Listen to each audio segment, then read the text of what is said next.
आपल्या पतीची अवस्था पाहिली आणि पतीची अवस्था ऐकल्यानंतर माता पार्वतीचे चरण पकडले आणि काय म्हणती, हे माता तू मला सखी म्हणते ना?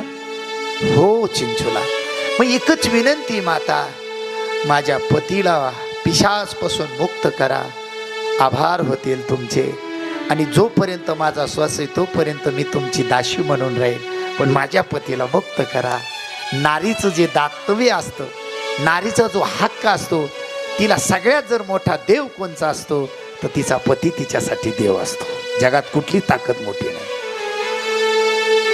म्हणून धन्य भाग्याची आहे व तिचा पती तिचा देव असतो.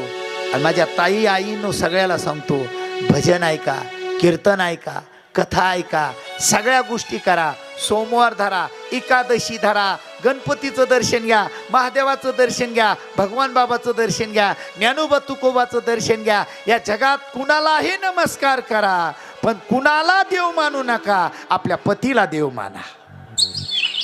सगळ्यात मोठी श्रीमंती त्याच्या पतीच्या चरणावर 2 फुलं वाहा तुम्ही, त्याचा आत्मा तुम्हाला सौभाग्यवतीचा आशीर्वाद दिल्याशिवाय राहणार नाही. ही ताकद पतीपाशी असते दादा.